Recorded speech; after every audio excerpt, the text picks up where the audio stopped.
comment reconnaître du vrai champagne du faux? Donc pour le commun des mortels, je vous ai dit tout à l'heure, il y a une appellation qui est d'origine contrôlée, AOC Champagne. Et AOC Champagne, messieurs, dames, ça doit être obligatoire sur la bouteille, d'accord? Elle doit figurer clairement cette mention AOC, donc appellation d'origine contrôlée, Champagne. C'est ce que vous devez voir marqué. Soit vous allez voir marqué appellation Champagne contrôlée, donc ACC, ou vous allez voir marqué Champagne AOC. S'il y a pas ces deux appellations, fuis. D'accord? Déjà même, normalement, l'enseigne qui vend, qui commercialise le produit devrait le vérifier d'eux-mêmes, normalement. Sans cette mention, ce n'est pas du vrai champagne. Il faut toujours qu'il y ait l'indication du producteur ou du négociant. C'est-à-dire, sur l'étiquette arrière, donc pas devant, sur l'étiquette arrière, doit figurer un code professionnel. Notez papier crayon, prenez des... la bébac à prêcher des fois.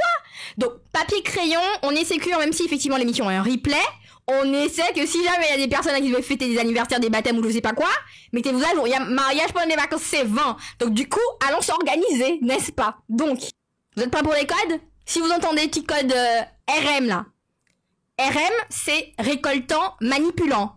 Ça veut dire que c'est un petit vigneron. Vous prenez des notes, hein? C'est étiquette arrière. Il faut que ce soit marqué ça. C'est obligatoire. L'indication du producteur ou du négociant, c'est obligado. Bon. RM. Récoltant, manipulant. Voilà. J'entends, il y a des gens qui commencent à répercuter. Ça veut dire, si c'est RM, petit vigneron. Après, si vous voyez marqué NM. Mais oui, négociant, manipulant. Donc, si vous voyez NM, négociant manipulant, c'est-à-dire que c'est une grande maison. Là, on a affaire à, tu sais, la bande à Mouette, Veuve Clicquot et consorts. Là, c'est bon. NM, négociant manipulant, ça c'est grand cru, grande maison, ok? Et si tu vois marqué CM, c'est juste coopérative. Et donc, du coup, CM, coopérative. Donc, s'il n'y a pas marqué ça, ça veut dire quoi? Que c'est du faux champagne. Donc, l'étiquette est floue, c'est sans code, c'est sans adresse claire, etc. Là, c'est même pas la peine de négocier, c'est hyper bon, d'accord? Troisièmement, l'origine géographique. Champagne, dans la Marne, dans l'Aube, etc. Et ben, du coup, un vrai champagne vient obligatoirement de la région Champagne. Un vrai champagne vient obligado de la région Champagne. Donc, ça veut dire que c'est dans l'un des 5 départements qui sont autorisés. Donc, soit ça vient de la Marne, dans le 51, je vous salue, dans le 51, soit ça vient de l'Aube, dans le 10, soit ça vient dans l'Aisne, dans le 2, dans la Haute-Marne, dans le 52, ou bien dans la Seine-et-Marne, en 77 partiels, d'accord? Par contre, si tu vois que les adresses, c'est pas, ça respecte pas, on n'est pas dans le champagne, là. On est dans autre chose, mousseux, tout ce que tu veux, vin mousseux, bref.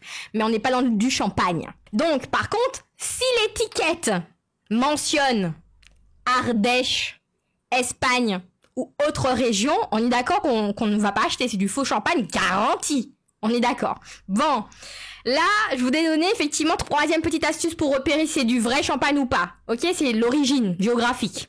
Si on n'est pas dans la région de Champagne, c'est mort. Donc là, on passe à 4, l'élaboration. Donc là, en général, il y a une 2e fermentation en bouteille qui est totalement obligatoire.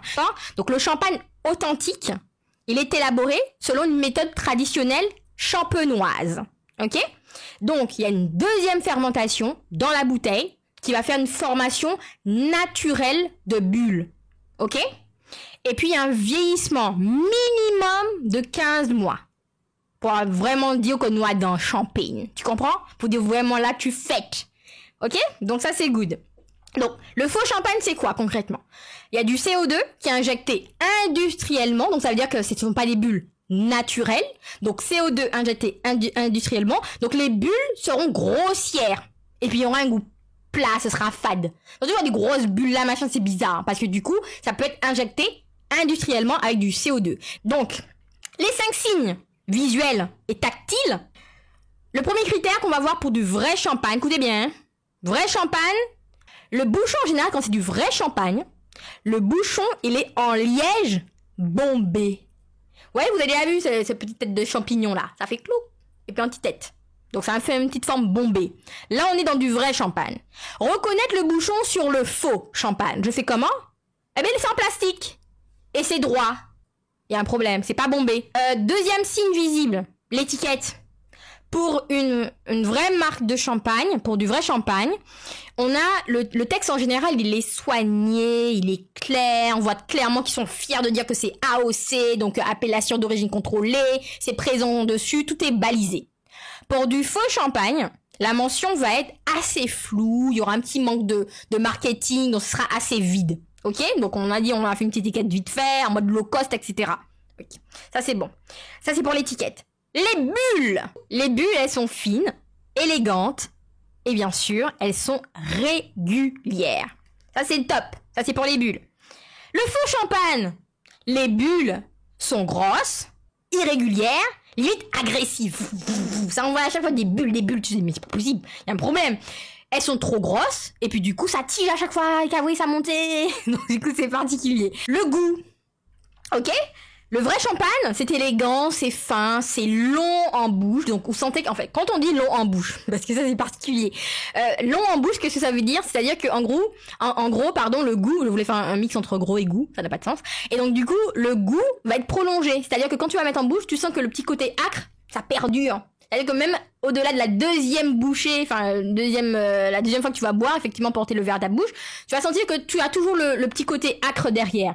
Sauf qu'en général, les faux champagnes, ce n'est pas long en bouche. Donc ça c'est particulier. Donc le faux c'est souvent aigre, c'est sucré. Tout d'un coup tu prends le goût de l'alcool un petit peu trop rapidement. Ça c'est pour le faux champagne. Ok ? Dernier élément, le prix. Du coup, pour le vrai champagne, un vrai champagne n'est jamais en dessous de 10 €. Alors, même quand il y a des promos, le champagne n'est jamais en dessous de 10 €. Les promotions rares, là, qu'on voit là, c'est peut-être à nous poser des questions, hein.